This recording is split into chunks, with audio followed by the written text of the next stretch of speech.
యోబు గ్రంథము మొదటి అధ్యాయము 21, 22 వచనాలు అందరం కలిసి చదువుకుందాం. యోబు గ్రంథము మొదటి అధ్యాయము 21, 22 వచనాలు.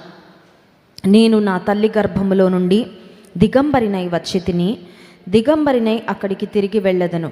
యెహోవా ఇచ్చెను, యెహోవా తీసుకొని పోయెను, యెహోవా నామమునకు స్తుతి కలుగును గాక. ఈ సంగతులలో ఏ విషయమందును యోబు ఏ పాపమును చేయలేదు, దేవుడు అన్యాయము చేసనని చెప్పలేదు. యోబు జీవితంలో మహాశ్రమ గుండా యోబు వెళ్ళాడు. మామూలు శ్రమ కాదండి. శ్రమలో కూడా చాలా గ్రేడ్స్ ఉంటాయి కదా. ఎవరికి వారి శ్రమ చాలా గొప్ప శ్రమగా అనిపిస్తుంది. ఎందుకంటే మన శ్రమే మనం కాన్సన్ట్రేట్ చేస్తూ ఉంటాం, ఫోకస్ చేస్తూ ఉంటాం. మనకన్నా ఇంకా గొప్ప శ్రమ గుండా వెళ్తున్న వారిని చూసినప్పుడు వారి శ్రమను గురించి, వారి అనుభవాలని గురించి వింటున్నప్పుడు అనిపిస్తుంది, నాకు వచ్చిన శ్రమ చిన్నదే కానీ నేను ఇదే చాలా పెద్దగా అనుకున్నానని. కానీ కంపారిజన్ చేయడం కాదు, కానీ యోబు జీవితంలో మహాశ్రమ గుండా వెళ్ళిన దైవజనుడిగా యోబు భక్తుని గురించి మనం గమనించినట్లయితే, యోబు భక్తునికి వచ్చిన శ్రమ అతని పాపముల వలన అతనికి రాలేదండి. అతని స్వయంకృతాపరాధముల వలన అతనికి ఈ శ్రమ రాలేదు. లేదంటే యోబును దేవుడు శిక్షించడానికి ఈ శ్రమను అనుమతించలేదు. కొన్నిసార్లు శ్రమ గుండా వెళ్తూ ఉన్నప్పుడు శత్రువులు ఏమంటూ ఉంటారంటే, వారికి ఏదో చేసి ఉంటారండి, అందుకనే ఆ శ్రమ వచ్చింది, దేవుడు వారిని శిక్షిస్తున్నాడండి, ఆ శిక్షలో భాగంగానే ఈ శ్రమ గుండా వెళ్తున్నారు అని మాట్లాడేవారు ఉంటారు. కానీ యోబు జీవితంలో యోబు వెళ్ళిన శ్రమ తన పాప ఫలితం కానీ తన స్వయంకృత అపరాధం యొక్క ఫలితం కానీ కానే కాదు. Why did Job suffer? యోబు ఎందుకు శ్రమ గుండా వెళ్ళాడంటే, యోబును దేవుడు పరిశోధించాడు. ఏంటొక మాట చెప్పండి, పరిశోధన చెప్పండి. పరిశోధన అంటే టెస్ట్. యోబు యొక్క విశ్వాసాన్ని దేవుడు పరీక్షిద్దాం అనుకుని యోబు జీవితంలో శ్రమలు అనుమతించారు. దేవునికి అపవాదికి మధ్యలో ఒక కాన్వర్జేషన్ జరిగింది, ఒక సంభాషణ జరిగింది. ఆ సంభాషణలో అపవాది దేవుని సవాలు చేస్తూ ఏమంటున్నాడంటే, యోబు యొక్క భక్తిని గురించి, దేవా నువ్వు చాలా మురిసిపోతున్నావు, కానీ యోబుకు నువ్వు బాగా ఆశీర్వాదాలు ఇచ్చావు కాబట్టి నిన్ను బాగా స్తుతిస్తున్నాడు, నీ కొరకు నమ్మకంగా బ్రతుకుతున్నాడు, ఒక్కసారి ఆశీర్వాదాలు తీసేసి చూడు, అప్పుడు యోబు యొక్క భక్తి విశ్వాసం ఏంటో బయట పడుతుందని అపవాది దేవుని ఎదుట యోబును గురించి సవాలు చేస్తున్నట్లుగా మనం ఇక్కడ చూస్తూ ఉన్నాం. God was very happy with Job and his faith. యోబును బట్టి, యోబు యొక్క విశ్వాసాన్ని బట్టి దేవుడు చాలా సంతోషిస్తున్న ఆ సమయంలో అపవాది దేవునితో చెప్తున్న మాట ఏంటంటే, మొదటి అధ్యాయంలో మనం చూసినట్లయితే 11వ వచనం, అయినను నీవు ఇప్పుడు నీ చెయ్యి చాపి అతనికి కలిగిన సమస్తమును మొత్తిన ఎడల అతడు నీ ముఖము ఎదుటనే దూషించి నిన్ను విడిచిపోవునని యెహోవాతో అనగా. ఆశీర్వాదాల వలన భక్తి ఉంది, ఆశీర్వాదాలు తీసేస్తే భక్తి పోతుందని అపవాది దేవునితో సవాలు చేస్తున్న ఆ సందర్భంలో God decided to test Job's faith. యోబు యొక్క విశ్వాసాన్ని దేవుడు పరీక్షించాలి అని అనుకున్నారు. విశ్వాస జీవితంలో మనం కూడా పరీక్షలు ఎదుర్కొంటాము కూడా. పరీక్షలు లేని చదువు ఉంటుందండి. కొన్ని కంట్రీస్లో ఓపెన్ బుక్ సిస్టమ్ అంటారు. ఓపెన్ బుక్ సిస్టమ్ అంటే ఏంటంటే, పిల్లలకి బుక్స్ ఇచ్చేస్తారంట, క్వశ్చన్ పేపర్ ఇస్తారు, బుక్స్ చూసి రాసేయడమే. అర్థమవుతుందండి, ఓపెన్ బుక్ సిస్టమ్. బట్ దేవునికి స్తోత్రం, మన భారతదేశంలో ఓపెన్ బుక్ సిస్టమ్ లేదు. చదవాలి, ఖచ్చితంగా రాయాలి.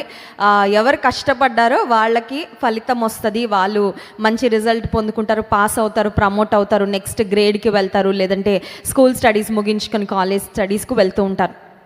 విశ్వాస జీవితంలో కూడా రక్షణ పొందిన తర్వాత విశ్వాసంలో as we keep growing in our faith, there will be times when our faith is tested. మన విశ్వాసంలో ఎదుగుతూ ఉండగా మన విశ్వాసము పరీక్షించబడే సమయాలు, సందర్భాలు మనందరి జీవితంలో వస్తాయి.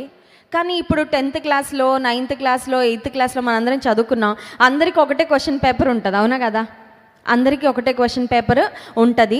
అండ్ క్వశ్చన్ పేపర్ అందరం ఒకటే టైంలో రాస్తాం కదా. అందరినీ ఎగ్జామినేషన్ సెంటర్లో కూర్చోబెడతారు, అన్నీ చెక్ చేస్తారు, ఏమైనా చిట్స్ ఉన్నాయా, ఎక్కడైనా ఏమైనా రాసుకున్నారా, అవన్నీ చెక్ చేసి జాగ్రత్తగా సెంటర్లోకి పంపిస్తారు. తర్వాత చీటింగ్ చేసే వాళ్ళకి చాలా టెక్నిక్స్ ఉంటాయిలేండి, అవన్నీ వేరే విషయం. కానీ బట్ అందరం ఒకే టైంలో పరీక్ష రాస్తాం. సెట్ సిస్టమ్ అని ఇంజనీరింగ్లో, ఆ తర్వాత 10th కూడా సెట్ సిస్టమ్ అని కొంతమందికి ఒక సెట్ వస్తుంది, కొంతమందికి ఇంకొక సెట్ వస్తుంది.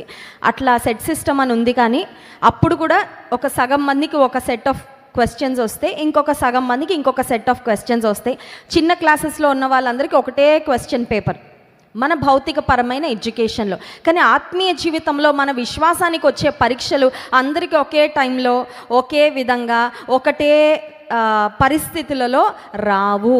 ఒక్కొక్కరికి ఒక్కొక్క విధానంలో మన జీవితంలో దేవుడు ఆ పరీక్షలను అనుమతిస్తాడు. ఇప్పుడు ఈ పరీక్షల ద్వారా ఏమవుతుంది, విశ్వాసానికి పరీక్ష వచ్చినప్పుడు ఏమవుతుంది, what should be the outcome when our faith is tested అంటే, పేతురు భక్తుడు 1 పేతురు పత్రిక 1వ అధ్యాయము 7వ వచనంలో ఒక మాట రాశారు చూడండి. 1 పేతురు పత్రిక 1వ అధ్యాయము 7వ వచనం, నశించిపోవు సువర్ణము అగ్ని పరీక్ష వలన శుద్ధపరచబడుచున్నది కదా, దానికంటే అమూల్యమైన మీ విశ్వాసము ఈ శోధనల చేత పరీక్షకు నిలిచినదై యేసుక్రీస్తు ప్రత్యక్షమైనప్పుడు మీకు మెప్పును మహిమయు ఘనతయు కలుగుటకు కారణమగును. ఒకసారి స్తోత్రం చెప్దాం. హల్లెలూయా. మీలో ఎంతమంది దగ్గర బంగారం ఉంది అని నేను చేతులు ఎత్తమని అడగట్లేదు, ఎవరికి వాళ్ళకే తెలుసు. ఎంత ఉంది అని కూడా నేను అడగట్లేదు. చాలాసార్లు మన ఒపీనియన్లో, మన అభిప్రాయంలో నా దగ్గర ఉన్న అత్యంత వాల్యుబుల్, అత్యంత విలువైనది ఏంటి అంటే మనకేం గుర్తొస్తుంది? బంగారం. అవునా కదా? ఒకవేళ ఏదైనా ఫైర్ యాక్సిడెంట్ అవుతుంది, ఈ ఊర్లో ఈ ప్రాంతానికి దొంగలు పడుతున్నారని మనకి ఏదైనా సమాచారం వచ్చింది అనుకోండి, ఏం దాచుకుంటాం? ఫస్ట్ బంగారం ఏదైనా ఉంటే అది చాలా జాగ్రత్తగా, because we know that's the most valuable thing. అది నా దగ్గర ఉన్న వాటన్నిటిలో చాలా విలువైనది. కానీ మన దగ్గర ఉండే బంగారము కన్నా విలువైనది ఇంకొకటి ఉందంట. అది దేవుని వాక్యంలో వ్రాయబడింది. ఏంటది చెప్పాలి? మీ విశ్వాసము, నా విశ్వాసం. ఒకసారి స్తోత్రం చెప్దాం. హల్లెలూయా. బంగారం ఇంతున్నా అంతున్నా అది ఒకరోజు నశించిపోయేది, అది ఒకరోజు ఇక్కడ విడిచిపెట్టి వెళ్ళిపోవాల్సిందే. కానీ బంగారం వలన ఒకవేళ మనకు వచ్చే బెనిఫిట్స్ ఈ లోకం వరకు పరిమితం అవుతాయేమో. అది దొంగడి చేతిలోకి వెళ్ళే వరకు, మోసగాళ్ళ చేతిలోకి వెళ్ళే వరకు ఆ బంగారం మన దగ్గర ఉంటే మనకు ఉపయోగపడుతుందేమో. కానీ బంగారము కన్నా, సువర్ణము కన్నా ఇంకా విలువైన మీ విశ్వాసము అని దైవజనుడు రాశాడు. So faith is more valuable than gold. ఇప్పుడు బంగారం వల్ల మనిషికి వచ్చే ప్రయోజనాలు కొన్ని ఉంటాయి. కొంతమంది బంగారం కొని పెట్టుకుంటారు, ఎందుకంటే ఏదన్నా సడన్గా ఎమర్జెన్సీలో డబ్బులు అవసరం అయితే ఈ బంగారం తీసుకెళ్ళి బ్యాంక్లో పెట్టో, లేకపోతే ఇంకెక్కడో పెట్టో, ఫైనాన్స్లో కొంచెం అప్పు తెచ్చుకోవచ్చు, మాకు ఉపయోగపడతాయి. లేదంటే భవిష్యత్తులో ఏదైనా ఆర్థికంగా ఇబ్బందులు అయినప్పుడు ఈ బంగారాన్ని అమ్మైనా సరే ఏదో ఒక విధంగా మేము సర్వైవ్ అవ్వచ్చు. ఆ మధ్యకాలంలో వార్తల్లో ఇట్లాంటివి ఎప్పుడు వస్తూనే ఉంటాయి. ఆ బంగారాన్ని మెరుగు పెట్టించుకుందామని ఒక ఆమె ఆ వీధుల వెంట ఒక ఆయన వచ్చాడంట. ఏమనంటే, మీ బంగారాన్ని తలతల మెరిసేటట్లు చేస్తానని. స్త్రీలకి కొన్నిసార్లు మెరిసేది ఇంకా మెరవాలని అనిపిస్తుంది. అందుకని రానాయన ఒకసారి నా బంగారానికి మెరుగు పెట్టని భర్త డ్యూటీకి వెళ్ళాక ఆయనను పిలిచిన తర్వాత ఆయన ఏం చేశాడంటే, కొంచెం ఆ బంగారం తీసుకున్నాడు. చాలా సిన్సియర్గా పనిచేస్తున్నట్టున్నాడు. ఏదో బాగా దాహం అయిపోతున్నట్టు, నాకు కొంచెం వాటర్ కావాలమ్మా అంటే అట్లా కిచెన్లోకి వెళ్ళింది. ఈయన బంగారం తీసుకొని ఏమైపోయాడంటే పరారైపోయాడు. ఇదంతా సీసీ కెమెరాలో రికార్డ్ అయితే అది చూపించారు. ఇలాంటి మోసగాళ్ళు ఉన్నారు, జాగ్రత్త. బంగారం నీ చేతిలో, నా చేతిలో ఉన్నంత వరకు మనకి ఏదో ఒక విధమైన ప్రయోజనాన్ని కలుగచేస్తుందేమో. The gold may give us some kind of a physical or temporary benefit. కానీ బంగారము కన్నా, సువర్ణము కన్నా విలువైన విశ్వాసము వలన మనకు కలిగే ప్రయోజనం ఏంటి అంటే, ఇందాక చదువుకున్నాం కదా 7వ వచనం ఆఖరు భాగంలో, యేసుక్రీస్తు ప్రత్యక్షమైనప్పుడు మీకు మెప్పును మహిమయు ఘనతయు కలుగుటకు కారణమగును. హల్లెలూయా. దేవుడు దేనికంట మనల్ని మెచ్చుకునేది? ఇంత బంగారం సంపాదించావమ్మా, శబాష్ అనడు. ఇంత విశ్వాసాన్ని కలిగి బ్రతికావమ్మా, ఐ అప్రిషియేట్ యూ, నువ్వు విశ్వాసంతో బ్రతికావని దేవుడు మెచ్చుకుంటాడు. మెప్పును మహిమయు ఘనతయు మనకు కలుగచేసేది ఏంటంటే సువర్ణము కన్నా విలువైన విశ్వాసము. కానీ సువర్ణము అంటే బంగారమే అగ్ని చేత పరీక్షించబడినట్లు మన యొక్క విశ్వాసము కూడా శోధనల చేత పరీక్షించబడుతుంది అనే మాట ఇక్కడ మన లేఖన భాగంలో చూసాం. If you are going through trials and suffering, నీ జీవితంలో ఒకవేళ శ్రమల గుండా, శోధనల గుండా, సమస్యల గుండా నువ్వు వెళ్తున్నట్లయితే గమనించు, నీ విశ్వాసానికి అదొక పరీక్ష అని ఎప్పుడు కూడా మర్చిపోవద్దు. This is a time where you must prove your faith in God. నీ విశ్వాసం ఎంత బలమైనదో, నీ విశ్వాసం ఎంత స్థిరమైనదో, అసలు విశ్వాసం ఉందో లేదో కనుపరచడానికి ఒక చక్కని అవకాశము, నీ విశ్వాసము పరీక్షించబడే సమయము అని ఎప్పుడు మర్చిపోకూడదు. ఇప్పుడు యోబు భక్తుని యొక్క జీవితంలో అపవాది దేవుని సవాలు చేస్తూ యోబు గ్రంథం 1వ అధ్యాయము 11వ వచనంలో, అతనికి నువ్వు ఉన్నదంతా తీసేస్తే అతడు నీ ముఖము ఎదుటనే దూషించి నిన్ను విడిచిపోవును.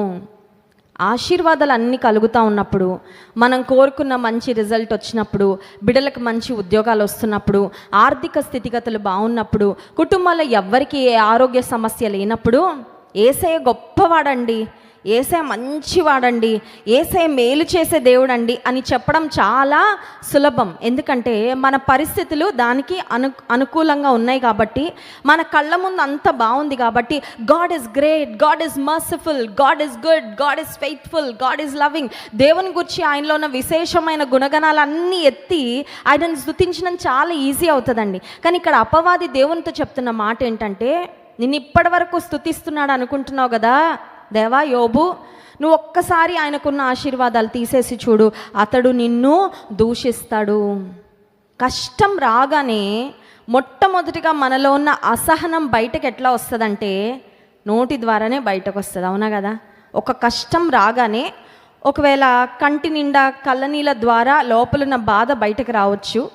బట్ చాలాసార్లు మనము ఎమోషన్స్ కంట్రోల్ చేసుకొని కళ్ళనీళ్ళు కూడా బయటకు రాకుండా చాలా గంభీరంగా బయటకు కనపడినా ఏదో ఒక సందర్భంలో మన నోటి మాటల ద్వారా ఏదో ఒక రిలీఫ్ కొరకు మనం మాట్లాడేస్తామండి. శ్రమ గుండా వెళ్తున్నప్పుడు నోటి మాటల ద్వారా దూషించడము చాలా చాలా ఈజీ, చాలా సింపుల్ థింగ్ కూడా. కానీ యోబు భక్తుని జీవితంలో మనం గమనించినట్లయితే 21వ వచనము 22వ వచనం, ఆ సంగతులలో ఏ విషయమందును యోబు ఏ పాపమును చేయలేదు, దేవుడు అన్యాయము చేసనని చెప్పలేదు. మనం ఏమి చెప్తున్నామో అవి దేవుడు చూస్తున్నాడు, ఏం చెప్పట్లేదో అది కూడా చూస్తున్నాడు. అర్థమవుతుందండి? మనం చాలాసార్లు ఏమనుకుంటాం, నేనేం పలుకుతున్నానో అది దేవుడు చూస్తున్నాడు.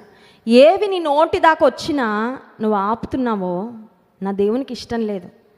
నేను ఇబ్బంది గుండా వెళ్ళినా పర్వాలా, నేను మాట్లాడకూడనిది నేను మాట్లాడను అని నిన్ను నువ్వు నియంత్రించుకున్నా. ఇట్స్ వెరీ డిఫికల్ట్ తెలుసా మీకు?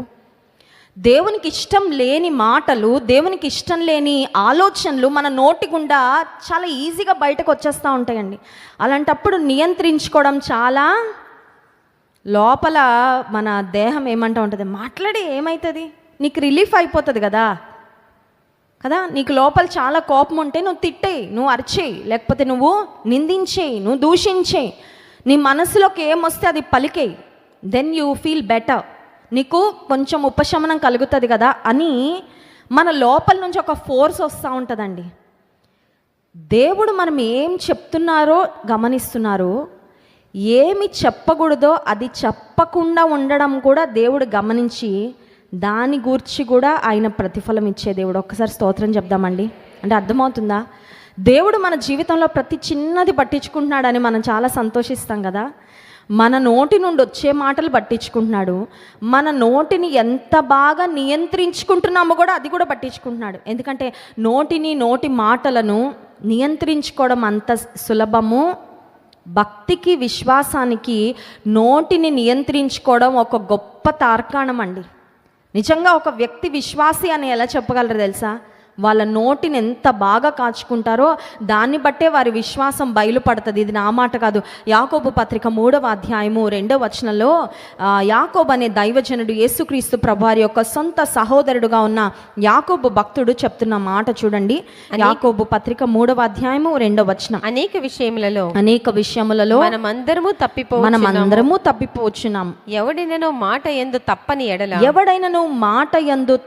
ఎడల అట్టివాడు లోపము లోపము లేనివాడై వాడు లోపము లేనివాడై తన సర్వ శరీరమును స్వాధీనమందుంచుకొనగల శక్తి గలవాడు స్వాధీనమందుంచుకొన శక్తి గలవాడు అగును. లోపం లేనివారు ఎవరు? లోపం లేనివారు. Who is perfect?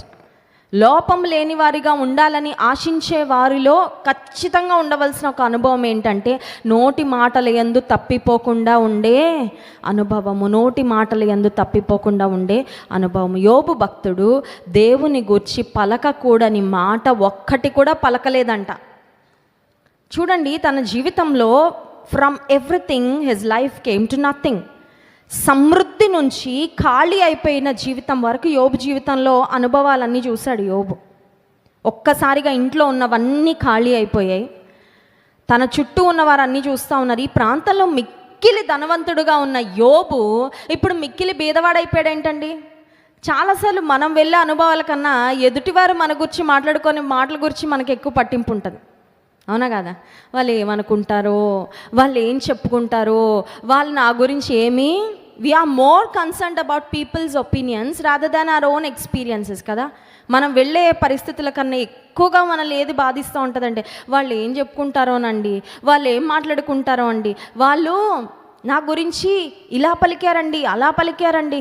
ఇప్పుడు యోబు జీవితంలో అత్యంత ధనవంతుడు, అత్యంత సంపన్నవంతుడు, అత్యంత ధన్యుడు అన్న పరిస్థితి నుండి అత్యంత దీనుడు, అత్యంత బీదవాడు, అత్యంత ఒక మాటలో చెప్పాలంటే దరిద్రుడు అనే స్థితికి ఆస్తంతా ఒక్క రోజులో కోల్పోయిన సమయంలో, అతి తక్కువ సమయంలో అన్నీ కోల్పోయిన పరిస్థితుల్లో ఇప్పుడు యోబు తన మాటల ద్వారా చాలా ఈజీగా దేవుడు నాకు అన్యాయం చేశాడు అని ఒక్క మాట చాలా ఈజీగా రావచ్చు. కానీ యోబు తన నోటి మాటలలో తప్పిపోలేదు అనే మాట చూస్తున్నాం. దైవజనుడైన దావీదు కూడా తన నోటి మాటలను గురించి ఒక నిబంధన చేసుకున్నాడండి. ఆ మాట చూడండి, 39వ కీర్తన మొదటి వచనం. Psalm 39 verse 1. 39వ కీర్తన మొదటి వచనం. నా నాలుకతో పాపము చేయకుండునట్లు నా మార్గములను జాగ్రత్తగా చూచుకొందును. భక్తిహీనులు నా ఎదుట ఉన్నప్పుడు నా నోటికి చిక్కము ఉంచుకొందును. మన ఎదుట ఎవరైనా ఉంటే ఇంకా జాగ్రత్తగా చిక్కమేసుకోవాలంట. ఎందుకంటే నువ్వు మాట్లాడే మాటల ద్వారా ఎదుటి వారిని కూడా నువ్వు ప్రభావితం చేస్తావు. విశ్వాసపు మాటలు మాట్లాడితే ఎదుటి వాళ్ళు బిల్డ్ అవుతారు, విశ్వాసంలో వాళ్ళు కూడా గ్రో అవుతారు, ఇన్స్పైర్ అవుతారు. ఈమె ఇంత శ్రమలో నుండి వెళ్తా ఇంత విశ్వాసంతో ఎట్లా మాట్లాడగలుగుతుంది అండి అని. ఒకవేళ నువ్వే కనుక భక్తిహీనుల ఎదుట అవిశ్వాసుల్లాగా మాట్లాడితే, నోటికి చిక్కం వేసుకోకపోతే ఏమవుతుందంటే నువ్వు దిగజారిపోవడమే కాదు, ఎదుటి ఉన్నవారు కూడా వీళ్ళ దేవుడు ఇంతే అన్నమాట, దేవుళ్ళ ఏ శక్తి లేదన్నమాట, దేవుడు ఇలాగే అన్యాయం చేస్తాడన్నమాట అని ఎదుటి వారు కూడా విశ్వాసంలో బలహీనలు అయిపోయేలాగా మన మాటలు దోహదపడతా ఉంటాయి. అందుకనే దైవజనుడైన దావీదు అంటున్నాడు, భక్తిహీనులు నా ఎదుట ఉన్నప్పుడు నేను నా నోటికి, నీ ఎదుట ఎవరైనా ఉన్నారా? దొరికారు కదా చాలే, ఏ మాట్లాడాలనిపిస్తే అది మాట్లాడుతా అనుకోవద్దు. నాకు ఎవరైనా మాటలు వినడానికి ఉన్నారు. చూడండి, కొంతమందికి ఇంట్లో భర్త టైం ఇవ్వడు మాట్లాడడానికి, ఎందుకంటే ఆయన బిజీలో ఆయన ఉంటాడు, పిల్లలు బిజీలో పిల్లలు ఉంటారు. ఇంకా ఈవిడికి ఎవరైనా దొరికారనుకోండి, ఇంకా దొరికిన వాళ్ళని వదిలిపెట్టకుండా కామా ఉండదు, ఫుల్ స్టాప్ ఉండదు, ఏమీ బ్రేకే ఉండదు, మాట్లాడుతానే ఎప్పటి వరకు అంటే ఇంకా మైండ్లో ఉన్న మొత్తం ఖాళీ అయినాయి.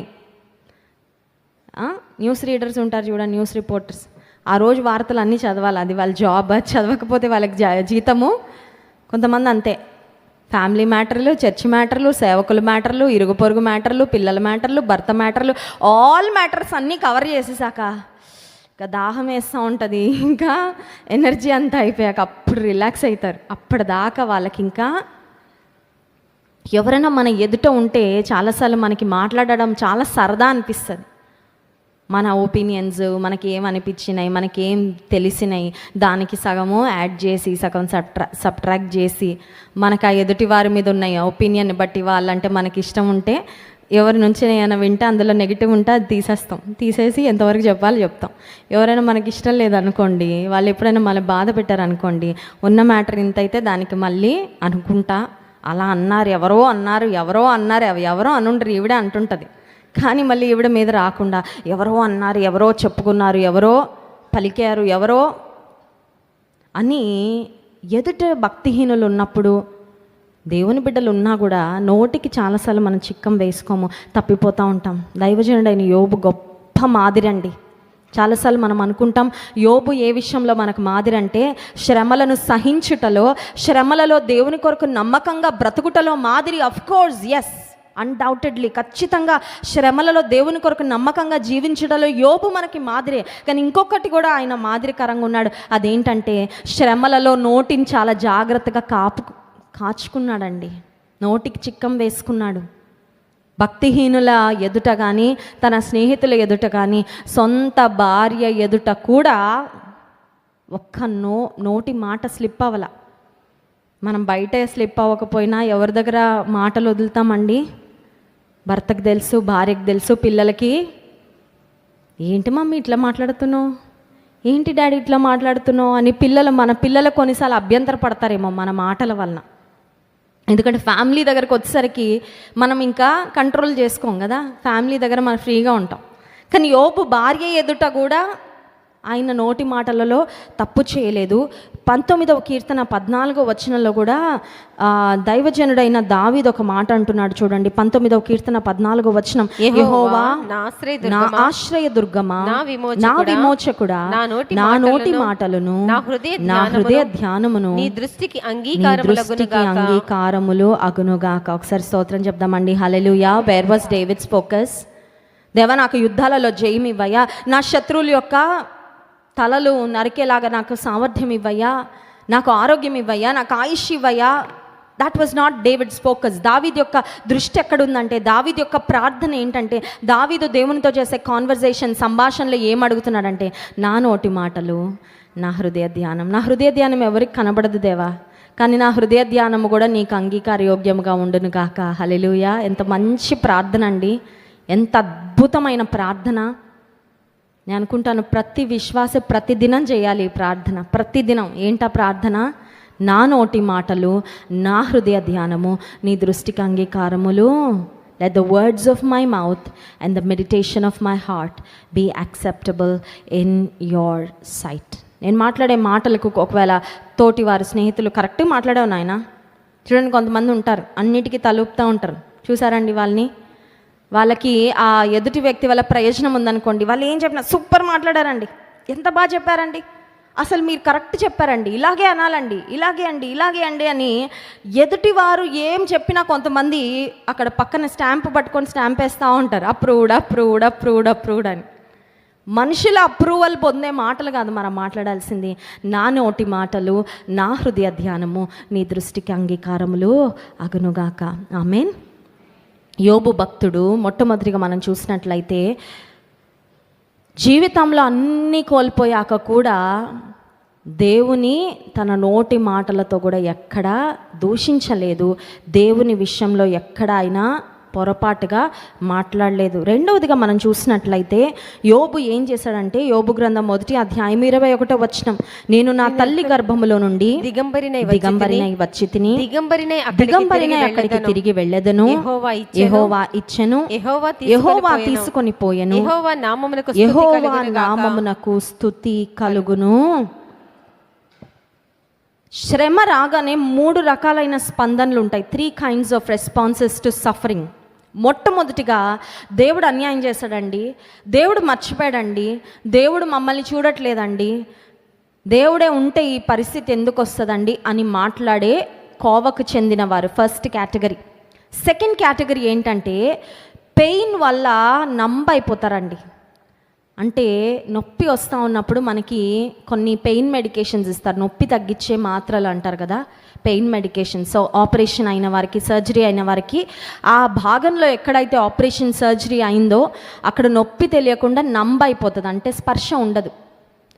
ఆ మెడికేషన్ ఇస్తారు. కొంతమంది శ్రమ గుండా వెళ్ళిన తర్వాత they become numb, they become neutral, they become silent. ఇంకొక మాటలో చెప్పాలంటే దే ఆర్ ఫ్రోజన్.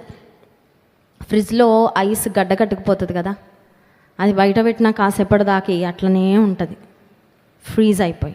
కొంతమంది శ్రమలలో వారి స్పందన ఎట్లా ఉంటుందంటే, నాకు ప్రార్థన రావట్లేదు, నాకు ఇంకా నాకు మందిరానికి వెళ్ళాలని లేదు, నాకు ఎవరితో మాట్లాడాలని లేదు, నాకు బైబిల్ చదవాలని లేదు, నాకు వాక్యం వినాలని లేదు, అసలు ఇంకా I cannot even think about God. దేవుని గురించి కూడా నేను ఆలోచించలేను, నన్ను వదిలేయండి, let me be silent, let me be quiet. ఇది సెకండ్ కేటగిరీ అండి. ఫస్ట్ కేటగిరీ ఏమో దేవుని దూషించేవారు, దేవుడు విడిచిపెట్టాడని, అన్యాయం చేశాడని, దేవుడు ఉంటే ఇలాంటి పరిస్థితి ఎందుకు వస్తుందని పలికేవారు, ఫస్ట్ కేటగిరీ. సెకండ్ కేటగిరీ ఎవరంటే సైలెంట్ పీపుల్.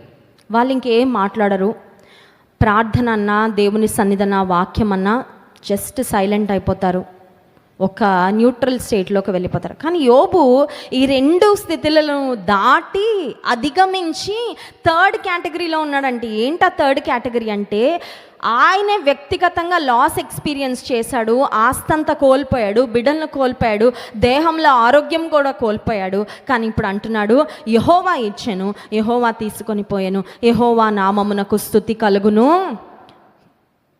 విరోధంగా మాట్లాడట్లేదు, మౌనంగా ఉండట్లేదు, నోరు తెరుస్తున్నాడు. He's pricing God. దేవుని స్తుతించే వ్యక్తిగా యోబు మనకు కనబడతా ఉన్నాడు. సో యోబు ఇంకొక విషయంలో కూడా మనకు మాదిరిగా ఉన్నాడు. ఒకటి ఇందాక చూసాం, ఏంటా మాదిరి అండి, దేవునికి అయిష్టమైనవి పలకకుండా తన నోటిని కాచుకోవడంలో మాదిరికరంగా యోబు ఉంటే, శ్రమలో కూడా దేవుని మహిమపరిచే విషయంలో యోబు భక్తుడు మనకి మాదిరిగా కనబడుతున్నాడు. ఇప్పుడు ఇంకొక ప్రశ్న అడుగుతాను, was there anyone to inspire and encourage Job?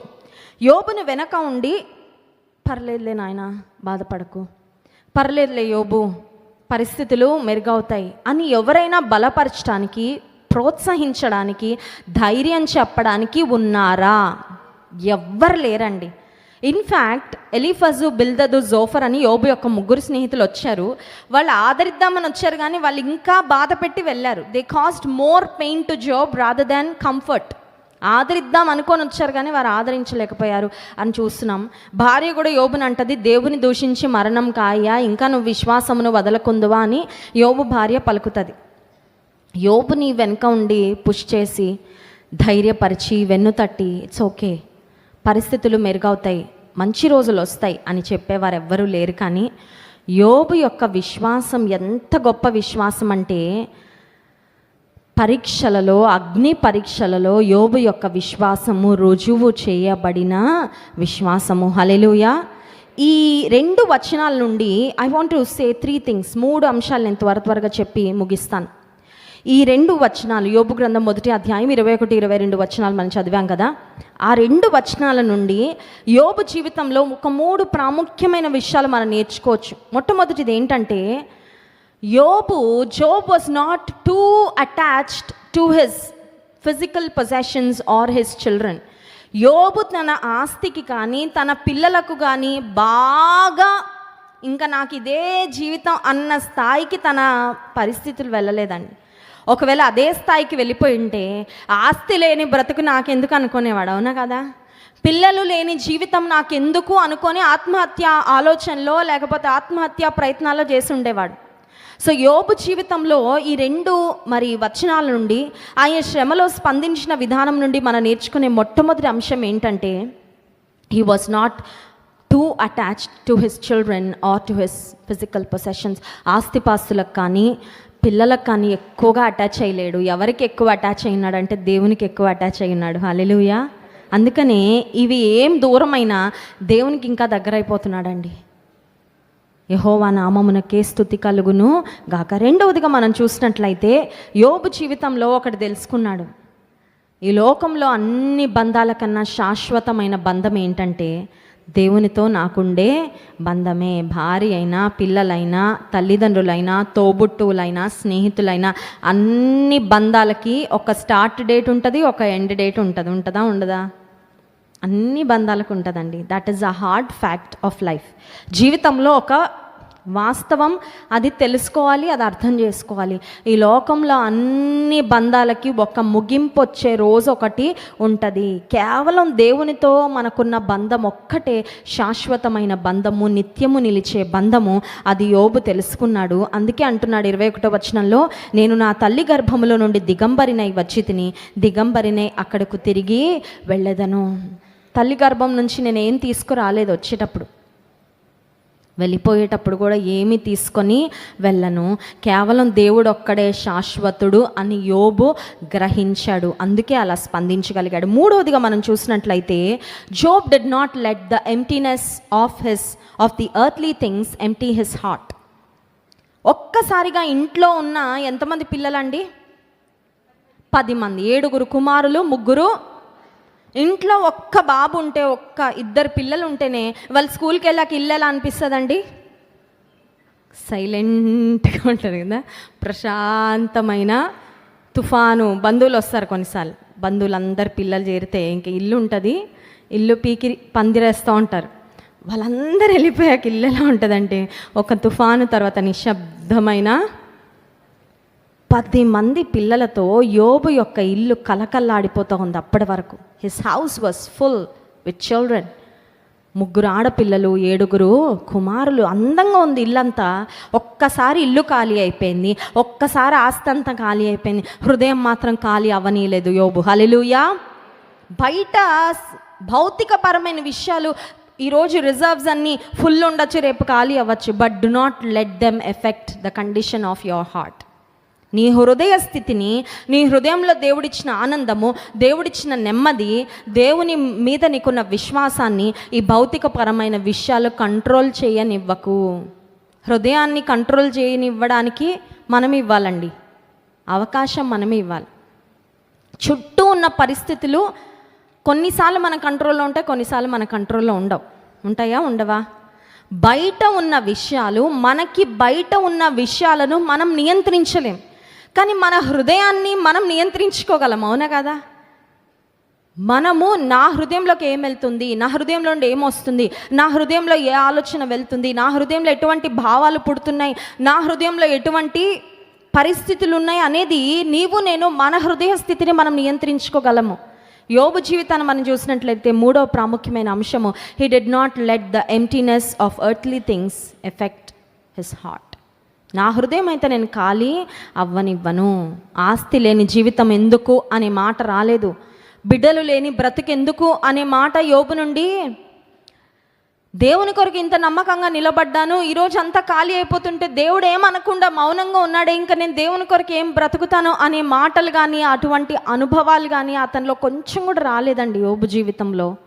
హృదయం మాత్రం ఖాళీ అవ్వనివ్వలా, హృదయంలో నెమ్మది పోనివ్వలా, హృదయంలో సంతోషము పోనివ్వలా. ఈ లోక సంబంధమైన వస్తువుల వలనో, ఆస్తిపాస్తుల వలనో, ఉద్యోగం వలనో, స్నేహితుల వలనో, బంధువుల వలనో వచ్చే ఆనందము అదంతా టెంపరీ. కానీ మన హృదయంలో రక్షణ ఆనందము, దేవుని కలిగినప్పుడు మనకు వచ్చే నెమ్మది ఆనందము, అది దట్ ఈస్ పర్మనెంట్. అది ఎవరు కూడా తొలగించలేరు, అది ఎవరు కూడా తీసివేయలేరు. ఆఖరికి ఒక్క మాట చెప్పి ముగిస్తాను. our response to suffering matters. మన స్పందన చాలా ముఖ్యం. ఎప్పుడంటే శ్రమ గుండా వెళ్తున్నప్పుడు మన స్పందన చాలా చాలా, మామూలప్పుడు కూడా మన స్పందన ముఖ్యమే. మామూలు పరిస్థితులన్నీ సామాన్యంగా ఉన్నప్పుడు మనం ఎట్లా స్పందిస్తామో దట్ మ్యాటర్స్. బట్ శ్రమల గుండా వెళ్తున్నప్పుడు మనం ఎలా స్పందిస్తామో దానికి చాలా వెయిట్ ఉంటుందండి. కారణం ఏంటంటే, మొట్టమొదటిగా శ్రమల గుండా నువ్వు వెళ్తున్నప్పుడు నువ్వు దేవుని గణపరిచే విధంగా స్పందిస్తే అది సాతాను ఎదుట, లోకం ఎదుట గొప్ప సాక్ష్యం అవుతుంది. ఒకసారి స్తోత్రం చెప్దాం. హల్లెలూయా. యువర్ రెస్పాన్స్ టు సఫరింగ్, శ్రమల గుండా వెళ్తున్నప్పుడు నువ్వు దేవుని పట్ల నువ్వు ఎట్లా స్పందిస్తావో అది సాతాను ఎదుట, లోకం ఎదుట గొప్ప సాక్ష్యం. రెండవదిగా, శ్రమలలో మన స్పందన ద్వారా దేవునికి చాలా మహిమ వస్తుంది. God is glorified.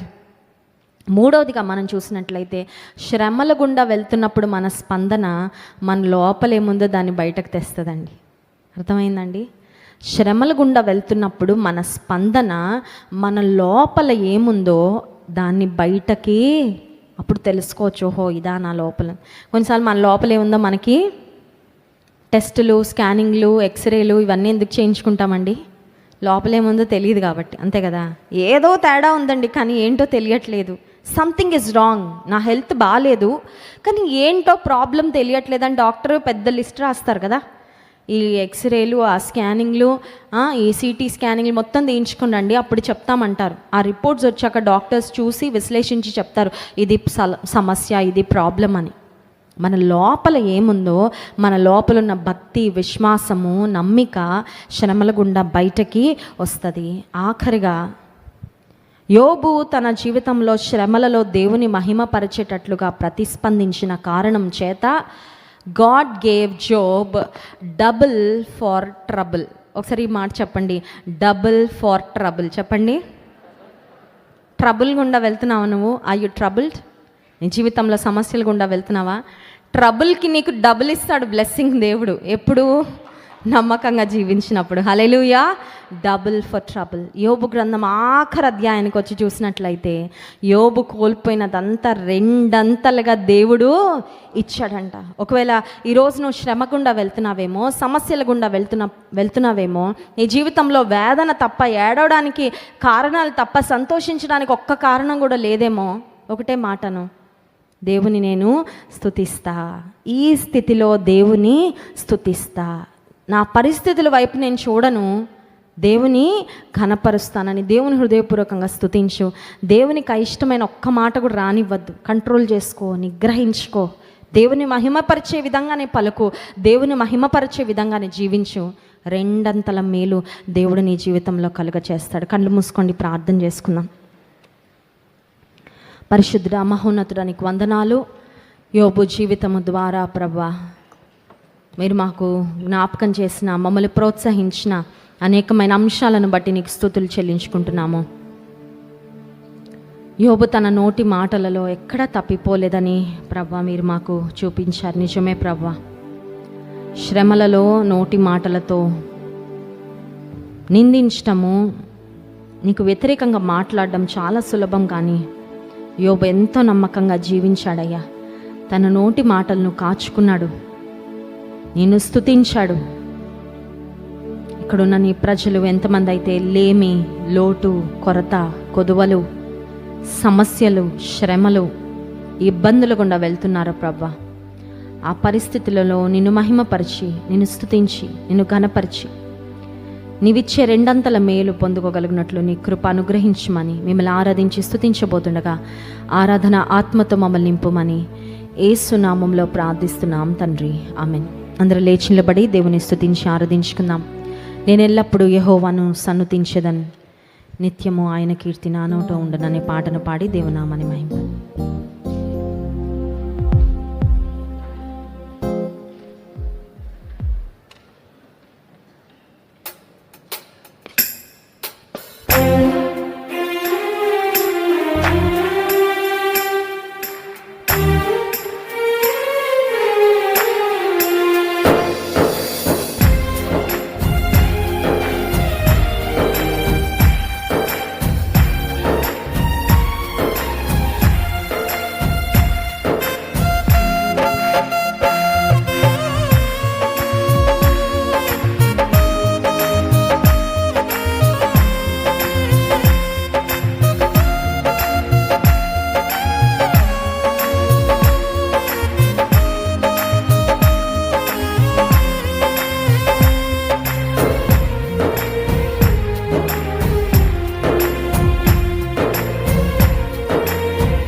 యెహోవాను సన్నుతించెదను, నిత్యము ఆయన కీర్తి నా నోట నుండు. నేనెల్లప్పుడూ యెహోవాను సన్నుతించెదను, నిత్యము ఆయన కీర్తి నా నోట నుండు. అంతా నా మేలుకే, ఆరాధన యేసుకే, అంతా నా మంచికే, తన చిత్తమునకు తల వంచితే, తన చిత్తమునకు తల వంచితే, ఆరాధనాపను స్తుతించుట మానను, ఆరాధనాపను స్తుతించుట మానను, స్తుతించుట మానను.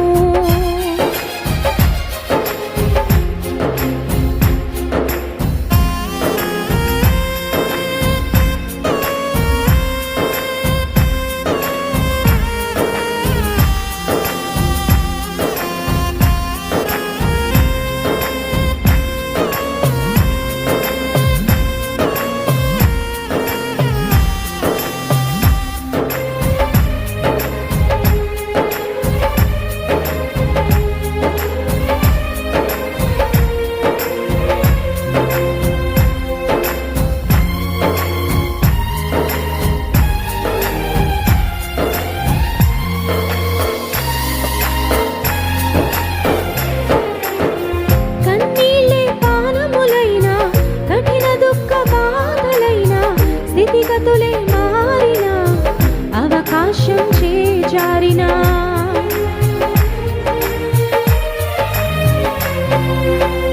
కన్నీళ్ళే పానములైనా కఠిన దుఃఖ బాధలైనా స్థితిగతులే మారినా అవకాశం చేజారినా మారదు యేసు ప్రేమ నిత్యుడైన తండ్రి ప్రేమ మారదు యేసు ప్రేమ నిత్యుడైన తండ్రి ప్రేమ మారదు యేసు ప్రేమ నిత్యుడైన తండ్రి ప్రేమ మారదు యేసు ప్రేమ నిత్యుడైన తండ్రి ప్రేమ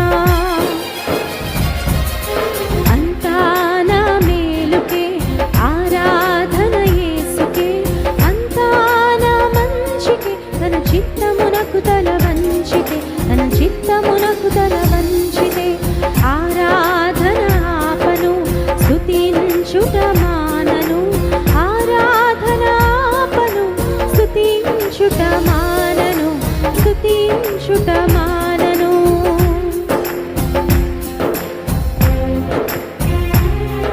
అవమానాన్ని ఎదుర్కొంటున్నాను, నా వారు నన్ను విడనాడినా ఆకాశమందు నీవు నాకుండగా ఇక లోకంలో ఏది నాకు అక్కర్లేదు ప్రభా.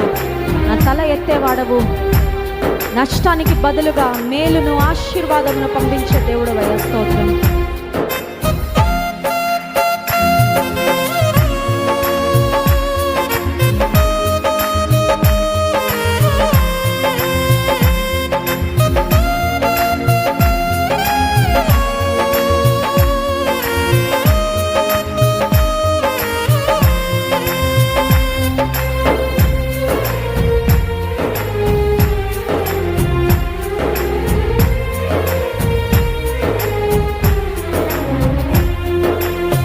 అవమానం ఎంతైనా నా వారి కాదన్నా నీవు తప్ప ఎవరున్నారు ఆకాశమందున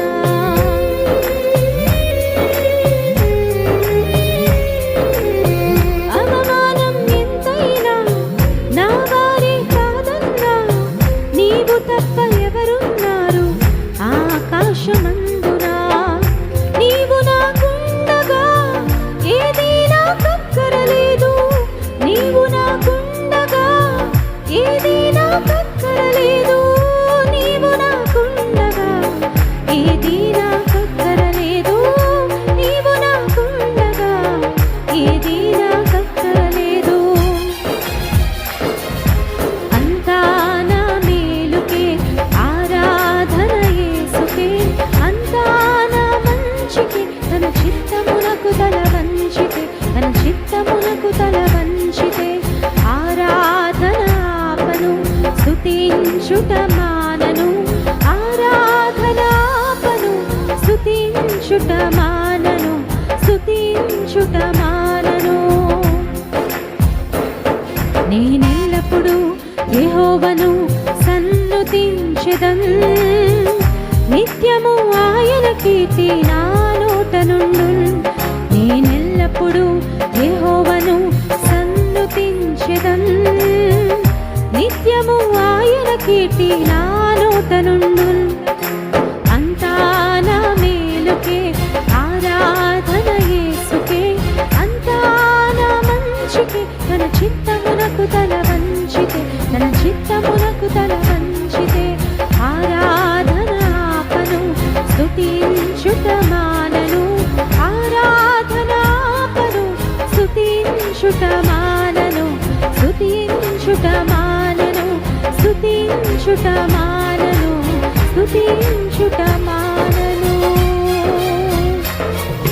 హల్లెలూయా. కళ్ళు మూసుకొని రెండు చేతుల ఆకాశం వైపెత్తి స్తుతించుట ఆపనయ్యా, నేను ఆరాధించట మానను ప్రభా. స్తుతించేదా నీ నామం దేవానుదినం. దయతో కాపాడావు, కృప చూపించావు.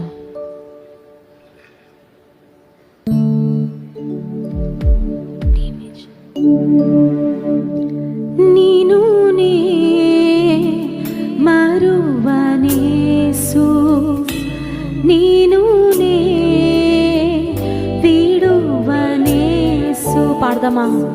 నీను నే మరువనేసు నీను నే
నడిపించావు ప్రభా, నీకు దగ్గరగా చేర్చుకున్నావయ్యా, నీ స్తోత్రం.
పరిశుద్ధుడా, మహోన్నతుడా, మమ్మను మిక్కిలిగా ప్రేమించిన మా దేవానికి స్తోత్రము. పాపశాప బంధకముల నుండి మమ్మల్ని విడిపించి ప్రభా, మీ ఆశ్చర్యమైన వెలుగులోనికి మమ్మల్ని తీసుకొని వచ్చినందుకు నీకు స్తోత్రాలు. నీ కృప చేత ప్రభా అనుదినము అనుక్షణము మమ్మల్ని బలపరుస్తూ నడిపిస్తున్న మా గొప్ప దేవానికి వందనాలు చెల్లించుకున్నాం ప్రభా. ఈ శుక్రవారం ఉపవాస ప్రార్థనకు నాయన వచ్చిన మమ్మల్ని అందరినీ నీ వాక్కు చేత మీరు నింపండి ప్రభా. నీ స్పర్శ చేత మమ్మల్ని తాకండి నాయన, నీ సన్నిధి చేత మమ్మల్ని బలపరచండి ప్రభా. మాకు అవసరమైన ప్రోత్సాహము, మాకు అవసరమైన తండ్రి మరి సూచనలు, హెచ్చరికలు నీ వాక్యము ద్వారా తండ్రి మీ దాసుని నీ సిలువ చాటును మరుగుపరిచి మా అందరికీ మీరు అనుగ్రహించండి. ఈ మాటలు మేము వినిచి ఉండగా ప్రభా, తెరవబడిన ఆకాశమును మేము చూడగలిగినట్లు సహాయం చేయండి. మా సమస్యలకు, మా కన్నిటికీ నీ సన్నిధిలో జవాబు ఉంది కనుక స్తోత్రాలు ప్రభా. పరిష్కారాలు మీరు ఇవ్వండి ప్రభా. నాయన ఆయా కఠినమైన సమస్యలతో ఎంతమంది నీ పాదాలు చెందుకొచ్చారో ప్రభా, వారి పక్షంగా మీరే మేలు చేయండి. నీ కృపలో జ్ఞాపకం చేసుకోండి ప్రభా. నీ సహాయమును, నీ విడుదలను దేవా మీరే నీ ప్రజల జీవితాల్లో అనుగ్రహించండి. మా ప్రార్థనలు వింటున్నందుకు స్తోత్రము. మళ్ళని మీరు కార్యాలు జరిగిస్తున్నందుకు స్తోత్రం ప్రభా. మరొకసారి నాయన మా స్తుతిని, మా ఆరాధనను మీరు స్వీకరించినందుకు మీకు వందనాలు చెల్లించుకుంటూ యేసుక్రీస్తు ప్రభారి ఘనమైన అత్యున్నతమైన నామములో ఈ స్తుతి, ఆరాధన, ప్రార్థన మీకే సమర్పిస్తున్నాము తండ్రి. ఆమేన్.